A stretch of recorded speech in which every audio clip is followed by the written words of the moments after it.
வணக்கம். இன்னைக்கு நான் எதை பற்றி பேச போகிறேன்னா, தலைவர் பற்றி தான் பேச போகிறேன். தலைவர் பற்றி பேசினாலே அப்படியே ஒரு மாதிரி ஜகஜகான்னு இருக்கும் நம்மளுக்கு இல்லை. ஸோ தலைவர் பற்றி என்ன பேச போகிறேன் அப்படின்னா, ஒரு 2-3 வீடியோஸ் நான் இன்னைக்கு பார்த்தேன். ஸோ அதை பற்றி கொஞ்சம் பேசலாம் அப்படின்னு சொல்லிட்டு. அது முதல்ல என்ன அப்படின்னா, தலைவரை பற்றி இதுவரைக்கும் நெகட்டிவாக மட்டுமே பேசிகிட்டு இருந்த நிறைய பேர் இப்போ என்னவோ ரொம்ப பாசிட்டிவாக பேச ஆரம்பிச்சிருக்காங்க. அது பார்க்கும்போது என்னத்துக்கு இப்படி சடனாக சேஞ்ச் ஆகுறாங்க எல்லாரும். ஒருத்தர் இல்லை, 2 பேர் இல்லை, நான் ஒரு 4-5 வீடியோ பார்த்துட்டேன். அவரை பற்றி வேண்டாத விஷயங்களை பேசிகிட்டு இருந்தவங்க, அவரை பற்றி நெகட்டிவாக பேசிகிட்டு இருந்தவங்க நிறைய பேர் இப்போ என்ன அப்படின்னா, அவரை பற்றின பாசிட்டிவ் விஷயங்களை பேசுகிறாங்க. இல்லைன்னா டைரெக்டாக நெகட்டிவ் விஷயங்களை பேசாமல் ஒரு வஞ்ச புகழ்ச்சி அணி மாதிரி இந்த விஷயங்களெல்லாம் அவர் தாண்டி வந்திருக்காரு. இவருக்கு இவ்வளோ குறை இருந்துச்சு, இருந்தாலும் தாண்டி வந்திருக்காரு அப்படிங்கிற மாதிரிலாம் நிறைய விஷயங்கள் பேசிகிட்டு இருக்காங்க. எதனால் இந்த சடன் சேஞ்ச் அப்படிங்கிறது எனக்கு தெரியல, எனக்கு புரியல. உங்களுக்கு ஏதாவது இது புரிஞ்சுது, இந்த மாதிரி வீடியோஸ் நீங்கள் இப்போ நிறைய பார்க்குறீங்க அப்படின்னு சொன்னால் இதுக்கு என்ன காரணமாக இருக்கும் அப்படிங்கிறத தயவு செஞ்சு கமெண்ட்டில் சொல்லுங்கள். அண்ட் இன்னொரு விஷயம் என்ன அப்படின்னா, இன்னொரு வீடியோ பார்த்தேன். அதில் ஒரு 2 பேர் உட்காந்து பேசிகிட்டு இருந்தாங்க. அவங்கள இன்னொரு ஒரு 4 பேர் உட்காந்து பேட்டி எடுக்கிற மாதிரி கொஸ்டின் கேட்டுகிட்டே இருந்தாங்க. அது ஒரு கண்டினியூஸாக வீடியோவாக போச்சுது. ஸோ அதில் நிறைய விஷயங்கள் டிஸ்கஸ் பண்ணாங்க. எனக்கு அதுவுமே ஒரு வஞ்ச புகழ்ச்சி அணி மாதிரி தான் தெரிஞ்சுது. இருந்தாலும் தலைவருடைய ரசிகர்கள் மாதிரி அவங்க பேசினாங்க. இவங்க ரசிகர்களா இல்லை புகழ்கிறாங்களா இல்லை அவங்கக்கிட்ட இருக்க மைனஸை சொல்கிறாங்களா அப்படிங்கிறத என்னால் கண்டுபிடிக்க முடியல. ஆனால் அவங்க சொன்ன விஷயங்கள் நிறைய இருந்தது. அதை நான் ஷேர் பண்ணிக்கணும் அப்படின்னு ஆசைப்பட்றேன். அது என்ன அப்படின்னா, அவங்க ஆரம்ப காலகட்டத்தில் தலைவர் நடிக்க ஆரம்பிக்கும் போது அவருக்கு ஒரு பெரிய ஸ்பேஸ் இருந்தது அப்படின்னு சொன்னாங்க. அதாவது என்ன அப்படின்னா, கிட்டத்தட்ட இவர் உள்ள என்ட்ரி ஆகிற அந்த காலகட்டத்தில் திரு எம்ஜிஆர் அவர்கள் கம்ப்ளீட்டாக சினி ஃபீல்டில் விலகி அவங்க அரசியலுக்கு போயிட்டு இருந்தாங்க.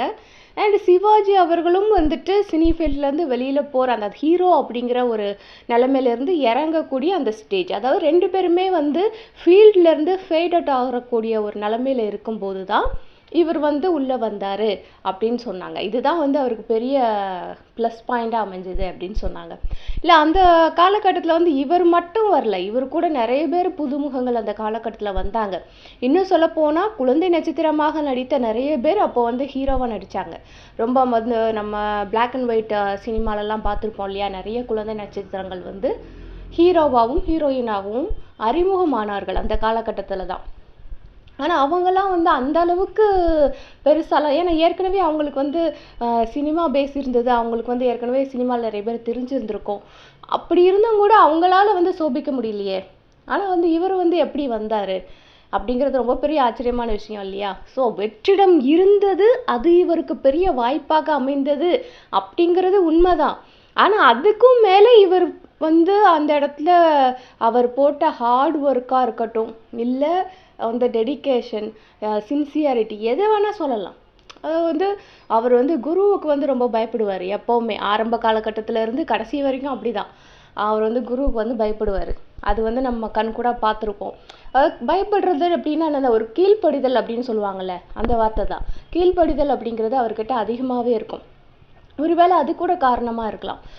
குருவுக்கு கீழ்ப்படுதலாக நம்ம இருந்தாலே நம்ம சிறந்த மாணவனாக இருக்க முடியும் அப்படிங்கிறது நிறைய பேர் சொல்ல கேள்விப்பட்டிருக்கோம். அது தலைவர் விஷயத்தில் அது உண்மைதான். அண்ட் இன்னொரு விஷயம் என்னன்னா, அவருக்கு அமைஞ்ச எல்லா வாய்ப்புகளுமே சரியாக அமைஞ்சுது. அவரை சுற்றி அமைஞ்ச எல்லா மனுஷர்களுமே சரியானவர்களாக அமைந்தார்கள். இதுதான் அவருடைய லாங் டைம் சக்ஸஸ்க்கு இதுதான் காரணம் அப்படின்னு நான் நினைக்கிறேன். ஏன்னா குடும்ப வாழ்க்கை சரியில்லாமல் போனவங்க நிறைய பேர் இருக்காங்க. குடும்ப வாழ்க்கையினால அவங்க இமேஜ் கட்டு போனவங்க நிறைய பேர் இருக்காங்க ஃபீல்டில். அதே மாதிரி பார்த்தீங்கன்னா, நம்பி ஏமாந்து ஃபீல்ட்லேருந்து ஃபீல்ட் அவுட் ஆனவங்க நிறைய பேர் இருக்காங்க. பெரிய பெரிய ஹீரோஸ் எல்லாம் நம்ம பார்த்துருக்கோம். பெரிய லெவல்லலாம் வந்து படம் ஓடினவங்கலாம் நம்ம வந்து பார்த்துருக்கோம். இவர் படம் தான், தலைவர் படம் தான் இருக்கிறதுலே அதிக நாள் ஓடிச்சு அப்படின்னு நம்ம சொல்ல முடியாது. இல்லை திரு உலகநாயகன் அவர்களுடைய படம் தான் அதிக நாள் ஓடிச்சுன்னு சொல்ல முடியாது. இவங்க 2 பேருமே பீட் பண்ணி அதிக நாள் படங்களை வந்து ஓட வச்சவங்க ஹீரோஸ் எல்லாம் இருக்காங்க. பட் அவங்களால வந்து ஏன் ரொம்ப நாள் அவங்களால தாக்கு பிடிக்க முடியலன்னா அவங்க கிட்ட இருந்த சில விஷயங்கள், கெட்ட பழக்கம்னு சொல்ல மாட்டேன், ஆனால் சில விஷயங்கள், சிலரை நம்பி ஏமாந்துடுறது, சிலருக்கு வந்து இறக்கப்படுறது கூட நிறைய பேருக்கு வந்து பேக் ஃபயர் ஆகிருக்கு இந்த ஃபீல்டில். இறக்கப்பட்டு எல்லாத்தையும் கொடுக்கறது கூட சிலருக்கு வந்து அவங்கள வாழ்க்கையில் வந்து பெரிய ட்ராபேக்கை சந்திக்கிற மாதிரி கொண்டு போய் நிறுத்தியிருக்கு. இறக்கம் கூட அது கூட அளந்து தான் வச்சுக்கணும். நம்ம பழமொழி சொல்லுவாங்கள்ல, ஆற்றுல போட்டால் கூட அளந்து தான் போடணும் அப்படின்னு சொல்லுவாங்கள்ல, அது 100க்கு 100 உண்மை. அது மட்டும் இல்லை, தனக்கு போக தான் தானமும் தர்மமும் அப்படின்னு சொல்லுவாங்க, அதுவும் 100க்கு 100 உண்மை. இந்த ஃபீல்டில் நம்ம அப்படி நிறைய பேர் அழிஞ்சு போகிறத நம்ம பார்த்துருக்கோம். இரக்கம் அப்படிங்கிற ஒரு விஷயத்தினால அழிஞ்சு போகிறத பார்த்துருக்கோம். இரக்கம் இருக்கணும், அது வந்து யார் மேலே இரக்கம் இருக்கணும், யாருக்கு கொடுக்கணும், எவ்வளோ கொடுக்கணும், எப்போ கொடுக்கணும், அதெல்லாம் தெரிஞ்சு கொடுக்குறவங்களா இருந்தால் தாராளமாக செய்யலாம். அதெல்லாம் இல்லை, கண்ணை மூடிக்கிட்டு என்கிட்ட இருக்கிறதெல்லாம் கொடுத்துருவேன் அப்படின்னா அதுக்கப்புறம் உங்களை பார்க்குறதுக்கு யாரும் வரவே மாட்டாங்க. உங்கள் ஃபேமிலி கூட உங்க கூட இருக்க மாட்டாங்க. அதுக்கெலாம் நிறைய எக்ஸாம்பிள்ஸ் நம்ம பார்த்துருக்கோம். ஸோ எல்லாமே இவருக்கு வந்து சரியாக அமைஞ்சது அப்படின்னு தான் நான் சொல்லுவேன். ஏன்னா தலைவரை பொறுத்தளவுக்கு ஃபேமிலி அப்படின்னு பார்த்தா ஒரு மிகப்பெரிய ஃபேமிலியில் தான் அவங்க வந்து செட்டில் ஆனாங்க. ஆரம்ப காலகட்டத்தில் வந்துட்டு தலைவர் வந்து எம்ஜிஆர் அவர்கள் வந்து தோட்டத்தில் வந்து அடித்தாங்க, அதை கட்டி வச்சு அடித்தாங்க அப்படிங்கிறத தலைவரே சொல்லியிருக்காரு. அந்த இடத்துல கருணாநிதி அவர்கள், கலைஞர் அவர்கள் தான் வந்து என்னைய காப்பாற்றினாரு அப்படின்னு சொல்லிட்டு தலைவரே சொல்லியிருக்காரு. ஆனால் அங்கே ஏன் அந்த சம்பவம் நடந்துச்சு அப்படிங்கிறதுக்கான உண்மையான காரணம் சம்மந்தப்பட்ட யாருமே இது வரைக்கும் சொல்லலை. அப்பவும் சொல்லலை, இப்பவும் சொல்லலை. அப்போ ஏன் சொல்லாமல் இருந்தாங்க அப்படின்னு நம்ம ஒரு விஷயம் யோசிக்கணும். அப்போ அந்த சம்பவம் நடந்த காலகட்டத்தில் தலைவர் அவர் பெரிய நடிகர் கிடையாது. ஸோ அவர் மேலே தப்பு இருந்திருந்தா கண்டிப்பாக அதை பத்திரிகைகளை தெரியப்படுத்தியிருப்பாங்க. இவர் மேலே தான் தப்பு, அதனால தான் எம்ஜிஆர் வந்து இப்படி பண்ணாரு அப்படின்னு சொல்லிட்டு அதை வந்து கண்டிப்பாக தெரியப்படுத்தியிருப்பாங்க. ஏன்னா அவர் சைடு அவ்வளோ சப்போர்ட் இல்லை இல்லையா. ஸோ அவர் அவ்வளோ பெரிய நடிகரும் இல்லை, புதுமுக நடிகர். அப்படி இருக்கும் பொழுது அவர் மேலே தப்பு இருந்திருந்தால் பத்திரிகைகளில் கண்டிப்பாக சொல்லியிருப்பாங்க, நம்மளுக்கும் அந்த காரணம் தெரிஞ்சிருக்கும். ஆனால் யாருமே அந்த காரணத்தை சொல்லலைல்ல, வெளியில் சொல்லலைல்ல. அப்போது வந்து ஒரு புதுமுக நடிகனுக்கு சப்போர்ட்டாக அந்த இடத்துல வந்து ஒருத்தர் நின்று இருக்காரு அப்படின்னா அவங்க மேலே எந்த தப்பும் இல்லைன்னு தானே அர்த்தம். ஏதோ ஒரு சின்ன மிஸ் அண்டர்ஸ்டாண்டிங் நடந்திருக்கு கண்டிப்பாக. அது வந்து திரு எம்ஜிஆர் அவர்கள் சைடில் இருந்து கூட நடந்திருக்கலாம். அவருக்கு கொடுக்கப்பட்ட தகவல்கள் தவறாக கொடுக்கப்பட்டிருக்கலாம். எல்லாமே வந்து நம்ம வந்து ஜட்ஜ் பண்ண முடியாது இல்லையா. ஸோ எப்போ அங்கே என்ன நடந்ததுன்னு தெளிவாக சொல்லப்படலையோ, ஒரு புதுமுக நடிகருக்கு பயந்து யாரும் உண்மையை மறைக்க மாட்டாங்க. அவர் மேலே தப்பு இருந்தால் அப்போவே சொல்லியிருப்பாங்க. ஸோ அது சொல்லப்படலை அப்படிங்கப்போவே இவர் மேலே தப்பு இல்லை அப்படிங்கிறத நம்ம புரிஞ்சுக்கணும். ஸோ இது வந்து நிறைய பேர் இது வந்து அவர் மேலே குறை சொல்கிறவங்க இதை வந்து பெரிய இஷ்யூவாக வந்து எடுத்து பேசுகிறாங்க. ஆனால் எனக்கு புரிஞ்ச விஷயம் இதுதான். ஒரு இடத்துல அவர் மேலே இருந்த தப்பு தெளிவாக சொல்லப்படவில்லை அப்படின்னா அந்த இடத்துல அவர் பெரிய ஆளாக இல்லாத இருக்கும்போதே அங்கே சொல்லப்படலைன்னா அவர் மேலே தப்பு இல்லைன்னு தான் அர்த்தம். ஸோ ஏதோ ஒரு மிஸ் அண்டர்ஸ்டாண்டிங் அதில் வந்து நடந்துட்டுருக்கு. அதுக்கப்புறம் வந்து எம்ஜிஆர் அவர்கள் தான் வந்து தலைவருக்கு வந்து நிறைய விஷயங்களில் ஹெல்ப் பண்ணியிருக்காரு. அதையும் வந்து நம்மளுடைய தலைவர் அவர்களே சொல்லியிருக்காங்க. இன்னும் சொல்லப்போனால் வந்து கல்யாணத்துக்கு பெண் பார்க்குற அந்த வேலையெல்லாம் நம்மளுக்கு தெரியும் இல்லையா. பார்த்த உடனே என்னை கல்யாணம் பண்ணிக்கிறியான்னு கேட்டார். ஸோ அதுக்கப்புறம் வீட்டில எல்லாம் பேசினாங்க. இதெல்லாம் நடந்துட்டு இருக்கும்போது கூட அவங்களுடைய ஒய்ஃப் வீட்டிலேருந்து அவங்களுக்கு பொண்ணு கொடுக்கறதுக்கு ரொம்ப தயக்கம் தான். ஏன்னா வந்து அவன் சினிமாக்காரன், அவனை நம்பி எப்படி பொண்ணு கொடுக்குறது அப்படின்றப்போ ஒரே ஒருத்தர் வந்து பேசி தான் அதை வந்து முடிச்சு வச்சாரு. யார் அது அப்படின்னு பார்த்தா திரு எம்ஜிஆர் அவர்கள் தான். எம்ஜிஆர் அவர்கள் அந்த பொண்ணு வீட்டுக்கு, அதாவது தலைவருடைய மனைவி இருக்காங்களா, அவங்களுடைய வீட்டுக்கு கால் பண்ணி பேசி, பையன் நல்ல பையன், நம்பி கொடுக்கலாம், கண்டிப்பாக இந்த பொண்ணை கல்யாணம் பண்ணி வைக்கிறீங்க அப்படின்னு சொல்லி ஒரே ஒரு ஃபோன் கால் தான். அந்த ஒரு ஃபோன் காலுக்கு கட்டுப்பட்டு இம்மிடியட்டாக கல்யாணத்தை வந்து அரேஞ்ச் பண்ணிட்டாங்க. ஸோ ஒரு தப்பான ஒரு மனுஷனுக்கு எம்ஜிஆர் வந்து இந்த அளவுக்கு சப்போர்ட் பண்ண மாட்டார் இல்லையா. அவரே தோட்டத்தில் வந்து கட்டி வச்சு அடித்த ஒரு ஆளுக்கு இவர் வந்து இவ்வளோ சப்போர்ட் பண்ணணும்னு அவசியம் கிடையாது. அப்போ அவர் சப்போர்ட் பண்ணுறாரு அப்படின்னா அந்த இடத்துல ஏதோ ஒரு மிஸ் அண்டர்ஸ்டாண்டிங் நடந்திருக்கு. எல்லாரும் ஏன் சொல்லாமல் மறைச்சாங்க அப்படின்னா மேபி அது எம்ஜிஆர் அவர்கள் மேலே ஒரு நெகட்டிவ் தாட் கிரியேட் ஆகிடும் அப்படிங்கிறதுக்காக மறைச்சிருக்கலாம். ஏதோ ஒருத்தர் தப்பு பண்ணுறாரு, யாரோ ஒருத்தர் தப்பு பண்ணுறது, அந்த பழி வந்து எம்ஜிஆர் மேலே போய் விழுந்துடக்கூடாது அப்படிங்கிறதுக்காக மறைக்கப்பட்டிருக்கலாம்.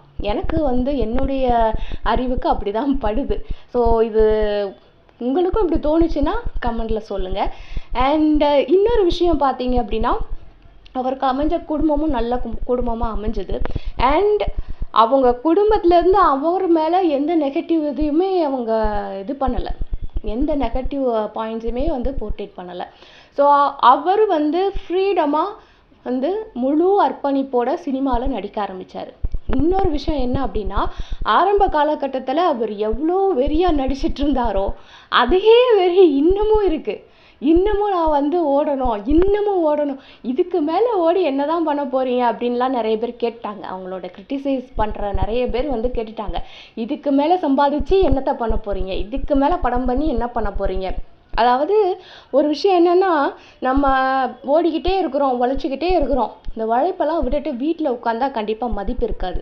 அது சமுதாயத்துலேயும் சரி, வீட்லேயும் சரி, மதிப்பு இருக்கவே இருக்காது. ஸோ அதுக்காக ஓடி தான் ஆகணும். முன்ன மாதிரி அதிகமாக ஓடலைனாலும் ஏதோ 1-2 ஸ்டெப்பு எடுத்து வச்சு போய்கிட்டே தான் இருக்கணும். அப்படி இருந்தால் தான் மதிப்பு. அதுக்காக தான் இன்னும் ஓடிட்டே இருக்காங்க. அவங்களால முடியுது, பண்ணுறாங்க. ஓகே, அதை வந்து நம்ம அக்செப்ட் பண்ணிக்க தான் வேணும். ஏன்னா வந்துட்டு இப்போது இவ்வளோ வயசாகிடுச்சு வீட்டில் உட்கார வேண்டியதானே அப்படின்னு கேட்குறவங்களுக்கு நான் ஒரே ஒரு விஷயம் தான் சொல்வேன். இப்போது நம்ம சாதாரணமாக வேலை பார்க்குறோம், நம்மளுக்கு ப்ரைவேட்டில் ஒரு 58 இயர்ஸ் வரைக்கும் நம்மளுக்கு வேலைக்கு அலோவ் பண்ணுறாங்க. கவர்மெண்ட்டில் வந்து 60 வரைக்கும் நம்மளுக்கு அலோவ் பண்ணுறாங்க. அப்புறம் ரிட்டையர்மெண்ட் கொடுத்துட்றாங்க. அதனால் வீட்டில் உட்கார்றோம். இப்போ வந்து இந்த ஏஜ் லிமிட் இல்லை அப்படின்னு வைங்களேன், எத்தனை பேர் 60 வயசுக்கு மேலே வேலை பார்ப்போம்? எல்லாருமே பார்ப்போம் தானே. எனக்கு வந்து முடியும், என்னால் வேலை பார்க்க முடியும், நான் வேலைக்கு வரேன், சம்பாதிக்கிறேன்னு சொல்லி எல்லாருமே பண்ணுவோம் தானே. அது ஒரு ஏஜ் லிமிட் வச்சதுனால தான் ரிட்டையர்ட் ஆகி வீட்டில் உட்கார்றாங்களே தவிர, அது இல்லை அப்படின்னா அதுக்கு மேலே வந்து ஓடக்கூடியவங்க நிறைய பேர் இருக்கிறாங்க. அந்த லிஸ்ட்டை சேர்ந்தவங்க தான் இவங்களும். ஸோ ஓடுற அளவுக்கு ஓடட்டுமே, நம்மளும் வரவேற்போமே, என்ன இதில் குறைஞ்சி போயிட போகுது, வயசாகிடுச்சு வீட்டில் உட்கார, அந்த கேள்வியெல்லாம் கேட்கவே கூடாது. அண்ட் என்னென்னா, ஆரம்ப காலத்தில் இவங்களுக்கு இருந்த ஒரு ஸ்பேஸை அவங்க வந்து கரெக்டாக பயன்படுத்திக்கிட்டாங்க அப்படின்னு தான் சொல்லணும். ஏன்னா நிறைய பேர் அங்கே வந்து வந்தாங்க, புதுமுகமாக அறிமுகமானாங்க, ஏற்கனவே இருந்த நடிகர்கள் இருந்தாங்க, நடிப்பில் நிறைய எக்ஸ்பீரியன்ஸ் இருந்த நடிகர்கள் இருந்தாங்க. ஸோ எல்லாருமே வந்துட்டு அந்த ஸ்பேஸை வந்து பயன்படுத்திக்கணும்னு தான் நினச்சாங்க. ஆனால் சரியாக செட் ஆனது இவங்களுக்கு தான் செட் ஆச்சு, அதனால் பயன்படுத்தி மேலே வந்துட்டாங்க.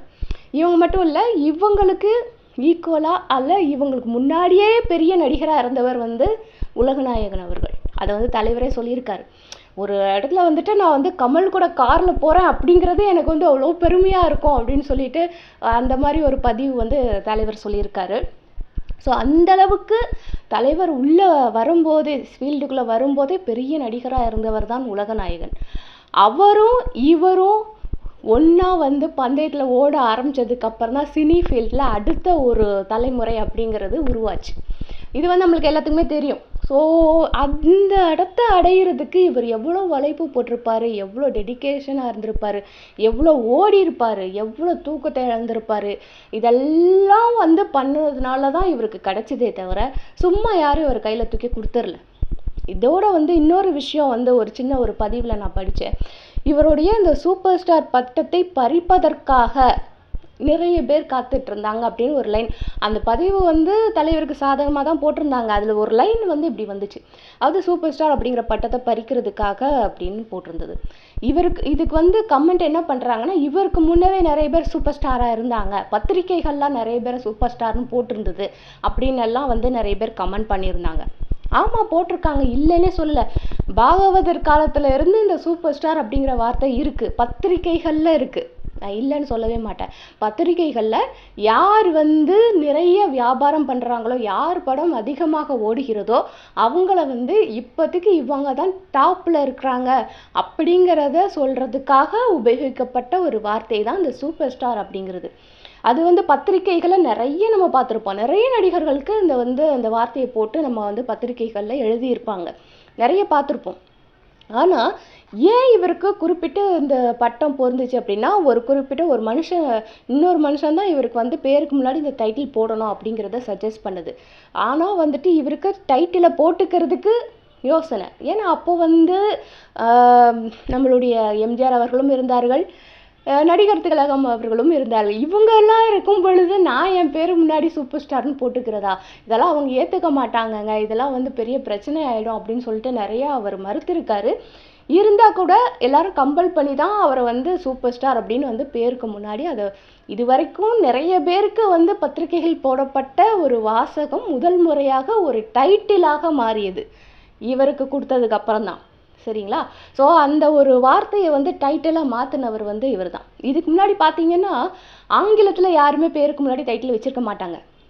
எல்லாருமே நம்ம புரட்சி தலைவராகட்டும், நடிகர் திலகமாகட்டும், கலைவாணராகட்டும், அவங்க காலத்தில் இருந்த எல்லாருமே ஆகட்டும், அவங்க பேருக்கு முன்னாடி ஏதோ ஒரு சின்ன ஒரு அடைமொழி வச்சுருப்பாங்க. நம்ம நடிகவேல் அவர்கள் எல்லாருமே அப்படி தான்.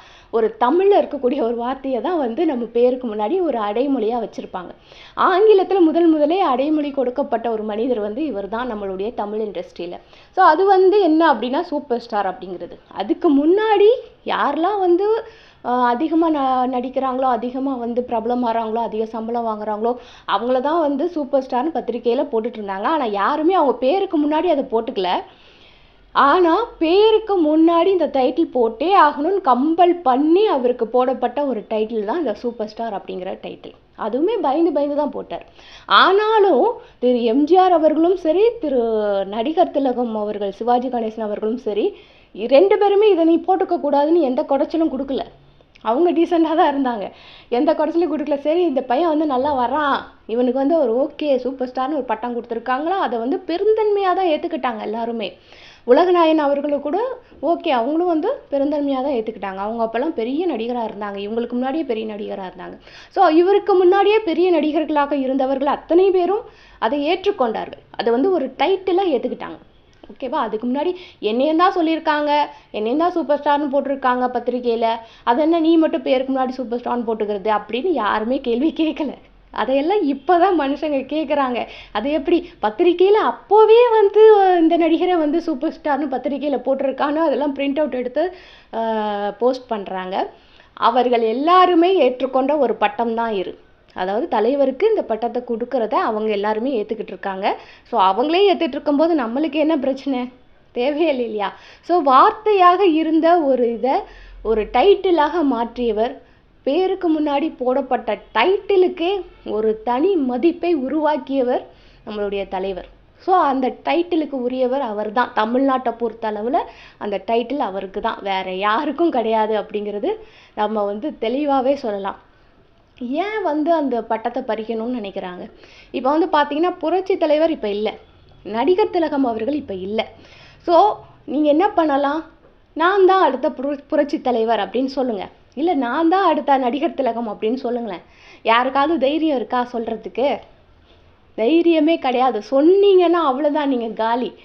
ஆனால் எல்லாரும் சொல்லக்கூடிய அடுத்த சூப்பர் ஸ்டார் இவர் தான், அடுத்த சூப்பர் ஸ்டார் இவர் தான், இவர் தான் ரியல் சூப்பர் ஸ்டார். என்ன ஒரு மனுஷன் வம்பு சண்டைக்கு போக மாட்டான் அப்படின்னா அவரை இப்படியா வம்புக்கு இழுக்கிறது? கொஞ்சமாவது நியாயம் வேணாமா? அது ஒரு வார்த்தையாக தான் இருந்துச்சு. இதுக்கு முன்னாடி நிறைய பேருக்கு யூஸ் பண்ணியிருக்காங்க தான். அந்த வார்த்தைக்கு ஒரு மதிப்பை கூட்டியவர் தலைவர். அதனால் அந்த வார்த்தை அவருக்கு தான் சொந்தம், வேறு யாருக்கும் கிடையாது அப்படிங்கிறது என்னுடைய கருத்து. அண்டு அதில் என்ன சொல்லியிருந்தாங்கன்னா, ஒரு ஆரம்ப காலத்தில் ஒரு ஸ்பேஸ் இருந்தது, அதுக்கப்புறமா வந்தார், அதுக்கப்புறம் நிறைய உழைப்பு போட்டார், அதுக்கப்புறம் நிறைய வாய்ப்புகள் சரியாக அமைஞ்சுது, அதனால் அவர் பெரிய இடத்துல இருக்கார் அப்படின்னு சொல்லிட்டு சொன்னாங்க. அது 100% உண்மைதான். ஸ்பேஸ் காலியாக இருக்கும்போது உள்ளே வந்தவங்க எல்லாருமே பெரிய நடிகர்கள் ஆயிரல. தகுந்த ஹார்ட் ஒர்க் பண்ணணும், சரியாக செலக்ட் பண்ணணும், படங்கள் சரியாக அமையணும். முதல்ல அமைஞ்சாதான் அவங்களால பெரிய நடிகராக வர முடியும். இன்னும் சொல்லப்போனால் தலைவரை வெறும் ஸ்டைல் அப்படிங்கிற ஒரு இதில் நம்ம ஒதுக்கி வச்சிட்டோம். அதையும் தாண்டி ஒரு பெரிய நடிகர் அவங்களுக்குள்ளே இருக்கிறாங்க, அவங்கள நம்ம இன்னும் வெளியே கொண்டே வரல அப்படிங்கிறது தான் உண்மை. ஒரு சில படங்களை தவிர நடிப்புக்கு திணி போட்ட படங்கள் அப்படின்றது தலைவருக்கு பெருசாக அமையலை. ஏன் அப்படின்னா ஸ்டைலில் இவர் பெருசாக வந்துட்டார் அப்படிங்கிறதால ஸ்டைல் பேஸ் பண்ணி தான் இவருக்கு கேரக்டர்ஸ் கொடுத்தாங்களே தவிர நடிப்பு பேஸ் பண்ணி இவருக்கு கேரக்டர்ஸ் கொடுக்கல. இருந்தாலும் அவர் பண்ணுறது எல்லாமே ரசிக்கிற மாதிரி தான் இருக்கும். ஸோ நம்ம பார்த்தோம். அதுக்கப்புறம் வந்து பார்த்தீங்கன்னா இன்னை வரைக்கும் அவர் வந்து ஏன் இவ்வளோ நம்பர் ஒன்ல இருக்கிறாங்க, தலைவரை மட்டும் இல்லை உலகநாயகனும் சேர்த்து தான் அதில் வந்து சொல்லியிருந்தாங்க. ஸோ இவங்க 2 பேரும் இன்னை வரைக்கும் ஹீரோவாக இருக்கிறாங்கன்னா 2 பேரும் பண்ணக்கூடிய ஒரு சரியான ஒரு யுக்தி வந்து என்ன அப்படின்னா, இவங்க 2 பேருமே வந்துட்டு அந்த காலத்தில் நடித்த மாதிரி அப்படியே நடிச்சுட்டே அப்படியெல்லாம் இருந்துடல. அந்தந்த காலத்துக்கு என்ன ட்ரெண்டாக இருக்கோ அதை வந்து ஏற்றுக்கிட்டு அவங்கள மாற்றிக்கிட்டு காலத்துக்கு ஏற்ற மாதிரி வந்து ட்ரெண்ட் ஆகிட்டே வராங்க. ஸோ இப்படி வர்றதுனால தான் இவங்க 2 பேரும் இன்னும் ஹீரோஸாக இருக்கிறாங்க அப்படின்னு வந்து சொன்னாங்க. அது வந்து 100% உண்மைதான். ஏன்னா இவங்க வர்ற காலகட்டத்தில் நம்ம வந்து பார்த்தோம் அப்படின்னு சொன்னால் இவர்களுடைய படங்களை பார்த்தோம்னாலே நம்ம வந்து ட்ரெண்ட் எப்படியெல்லாம் மாறி வந்திருக்கு அப்படிங்கிறத நம்ம தெரிஞ்சுக்கலாம். உலகநாயகன் அவர்களையும் சரி சூப்பர் ஸ்டார் அவர்களையும் சரி இவர்கள் படத்தை வந்து முதல் படத்துலேருந்து கடைசி படம் வரைக்கும் பார்த்தாலே என்னென்ன ட்ரெண்ட் மாறி வந்திருக்கு அப்படிங்கிறத நம்ம தெரிஞ்சுக்கலாம். நடை உடை பாவனைகள் பேசுகிற வார்த்தைகள் எல்லாமே வந்து அந்தந்த காலகட்டத்தில் எப்படி இருக்குது அப்படிங்கிறத நம்ம வந்து தெரிஞ்சுக்க முடியும். அதுதான் உண்மை. ஒரு நடிகர்னா நான் வந்து எந்த காலத்தில் என்ட்ரி ஆகிறனோ அதே ட்ரெண்டில் தான் நடிச்சுட்டே இருப்பானா அடுத்தடுத்து வரக்கூடிய ரசிகர்கள் வந்து அதை ரசிக்க மாட்டாங்க. அந்த காலகட்டத்துக்கு ஏற்ற மாதிரி ட்ரெண்டை மாற்றிக்கிட்டு அதுக்கேற்ற மாதிரி ட்ரைனிங் எடுத்துக்கிட்டு அதுக்கேற்ற மாதிரி பேச கற்றுக்கிட்டு நடை உடை பாவனைகளை அதுக்கேற்ற மாதிரி மாற்றிக்கிட்டு இதெல்லாம் பண்ணிட்டு போயிட்டு இருந்தால் தான் வந்து காலத்தோடு ஓட முடியும். அப்படி ஓடியவர்கள் தான் நம்மளுடைய சூப்பர் ஸ்டார் அவர்களும் உலகநாயகன் அவர்களும். ஸோ இன்னும் ஓடிக்கிட்டு இருக்காங்க, இன்னும் ஓடணும் அப்படின்னு நான் வந்து ஆசைப்பட்றேன். ஒரு நிகழ்ச்சியில் வந்து உலகநாயகன் அவர்கள் வந்து சொல்லியிருப்பாங்க, ஒரு மேடையில் வந்து சொல்லியிருப்பாங்க. அது என்ன படம்னு எனக்கு ஞாபகம் இல்லை. உலகநாயகன் அவர்களுடைய படத்துடைய வெற்றி விழாவா ஏதோ ஒன்று, படத்துடைய வெற்றி விழா, படம் பேர் வெற்றி விழா இல்லை, படத்துடைய வெற்றி விழாவா இல்லை ஏதாவது ஆடியோ ரிலீஸ் மாதிரியா ஏதாவது ஒரு ஃபங்க்ஷன், அந்த ஃபங்க்ஷனுக்கு தலைவரை வந்து இன்வைட் பண்ணியிருக்காங்க. ஸோ அவரும் மேடையில் இருக்கிறாரு, கமல்ஹாசன் அவர்கள் வந்து பேசிகிட்டு இருக்காங்க. அவர் சொன்ன ஒரு வார்த்தை என்ன அப்படின்னா, நான் வந்து இன்னை வரைக்கும் நம்பர் 1 என்னால் ஓட முடியுதுன்னா என்னுடைய போட்டியாளரும் எனக்கு ஈக்குவலாக ஓடுறாங்க, அதனால தான் என்னால் ஓட முடியுது. அந்த போட்டியாளர் வந்து இவர் தான் அப்படின்னு சொல்லிட்டு காமிப்பார், தலைவரை காமிப்பார். தலைவர் வந்து ஸ்டேஜில் உட்காந்துருப்பார், அவரை காமிப்பார். அது வந்து உண்மைதான். ஏன்னா வந்துட்டு உலகநாயகன் அவர்களும் சரி சூப்பர் ஸ்டார் அவர்களும் சரி 2 பேருமே போட்டியாளர்கள். அவங்க 2 பேரில் யாராவது ஒருத்தர் ஓடலைன்னா இன்னொருத்தருக்கு மதிப்பு கிடையாது அப்படிங்கிறது தான் வந்து உண்மை. சமீப காலத்தில் நம்ம பார்த்தோம் இல்லையா, உலகநாயகன் அவர்கள் வந்து அரசியலுக்கு போயிட்டார். அப்போ வந்து சரியாக வந்து படங்கள்லாம் பண்ணலை. இன்னும் சொல்லப்போனால் சின்னத்திரைக்கு வேற ஆங்கரிங் பண்ண போயிட்டார்.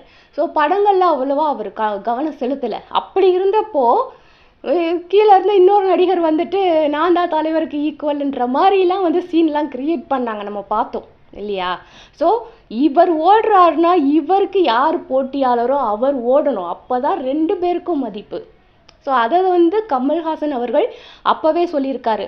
இது வந்து எப்போ நடந்ததுன்னா அபூர்வ சகோதரர்களா அந்த காலகட்டத்தில், அபூர்வ சகோதரர்களா இல்லை சிங்காரவேலன் டைம்லையான்னு தெரில, அப்போ நடந்த ஒரு நிகழ்ச்சியில் மேடையில் கமல்ஹாசன் அவர்கள் சொன்ன விஷயந்தான் இது. இது வந்து எப்போ என்ன நிகழ்ச்சி அப்படிங்கிறது எனக்கு ஞாபகம் இல்லை. ஆனால் வந்து அவர் சொன்ன வார்த்தை அப்படிங்கிறது உண்மைதான். அதாவது போட்டியாளர்கள் அப்படின்னு பார்த்தோன்னா நம்ம உலகநாயகனும் சூப்பர் ஸ்டார் அவர்களும் தான் போட்டியாளர்கள் திரையுலகத்தை பொறுத்தளவு, நம்ம தமிழ் திரையுலகத்தை பொறுத்தளவில். ஸோ இவர்கள் 2 பேரும் இணையாக ஓடிக்கிட்டே இருக்கணும், அப்போ தான் 2 பேருக்கும் மதிப்பு. ஒருத்தர் வந்து ஓடலை அப்படின்னு சொன்னால் இன்னொருத்தரை வந்து தானாக வந்து எல்லாரும் கீழே இழுக்க பார்ப்பாங்க. அதுதான் இப்போ கொஞ்ச நாளாக தலைவருக்கு நடந்தது. அதாவது கமல்ஹாசன் அவர்கள் வந்து ஓடுறதை வந்து கொஞ்சம் குறைச்சிக்கிட்டாரு, ஸ்டாப் பண்ணலை, குறைச்சிக்கிட்டாரு. அதனால் வந்து இவருக்கு நான் ஓடுறேன் அப்படின்னு சொல்லிட்டு நிறைய பேர் வந்தாங்க. ஸோ இப்போ திருப்பியும் வந்து உலகநாயகன் அவர்கள் வந்து வந்துட்டார். விக்ரம் வெற்றிக்கு அப்புறம் வந்து அவர் நிறைய படங்கள்லாம் பண்ணுறாரு. நானும் நிறைய எதிர்பார்க்குறேன் அவர்கிட்ட இருந்து. ஏன்னா நான் சூப்பர் ஸ்டார் அவர்களை வந்து ரசிக்கிறேன், நான் அவருக்கு தான் ரசிகை. எனக்கு வந்து சூப்பர் ஸ்டார் அவர்களை தான் ரொம்ப பிடிக்கும், அதில் எந்த மாற்று கருத்தும் இல்லை. அதே நேரத்தில் உலகநாயகன் அவர்களையும் நான் ரசிப்பேன், நிறைய விஷயங்களை ரசிச்சிருக்கேன். அவர் வந்து கேரக்டர் இப்படி அப்படி இப்படின்லாம் நான் எந்த குறையும் சொல்ல விரும்பலை. படத்தில் ரசிச்சிருக்கேன், இன்னும் ரசிப்பேன். அது வந்து நான் மனசார நான் வந்து ஒத்துக்குவேன். நான் மட்டும் இல்லை, எல்லா ரஜினி ரசிகர்களுமே வந்துட்டு மற்ற நடிகர்களை வந்து ஏற்றுக்குவாங்க, குறை சொல்ல மாட்டாங்க. உண்மையான ரஜினி ரசிகர்கள் யாரையும் குறை சொல்ல மாட்டாங்க. ஓகே, வேறு மாதிரி டாபிக் போயிட்டணும். அதாவது அவர் சொன்ன மாதிரி என்ன அப்படின்னா, நான் ஓடுற வரைக்கும், அவர் ஓடுற வரைக்கும் நானும் ஓடுவேன், அவர் ஓடுற வரைக்கும் தான் எனக்கு மதிப்பு அப்படின்னு சொல்லிட்டு திரு கமலஹாசன் அவர்கள் சொல்லியிருந்தாரு. அது உண்மைதான். இன்னை வரைக்கும் 2 பேரும் நல்லபடியாக ஓடிட்டு இருக்காங்க. இனிமேல் ஓடுவாங்கன்னு எதிர்பார்ப்போம். ஸோ நாங்களும் எதிர்பார்க்குறோம், நீங்களும் எதிர்பாருங்க. சமீபத்தில் வந்து அவங்க நிறைய படங்கள்லாம் பண்ணிகிட்ருக்காங்க, வெயிட் பண்ணிகிட்ருக்கோம், வரட்டும், கொண்டாடுவோம். ஓகேவா? ஸோ இந்த விஷயங்களெல்லாம் கொஞ்சம் ஷேர் பண்ணோம் அப்படின்னு தான். அதாவது நிறைய காணொளிகள் வந்து இப்போ பாசிட்டிவாக பேசுகிறாங்களே, ஏன் பேசுகிறாங்க அப்படிங்கிறது தெரியல. ஸோ யோசிக்கலாம், அதுக்கு என்ன காரணமாக இருக்கும் அப்படின்னு யோசித்து அடுத்த வீடியோவில் சொல்கிறேன். அடுத்த வீடியோலன்னா அடுத்து எப்போ எனக்கு தெரிய வருதோ அந்த காரணங்கள், அப்போ காரணங்கள் தெரிய வரும்போது நான் இன்னொரு வீடியோ போடுறேன். ஓகேவா?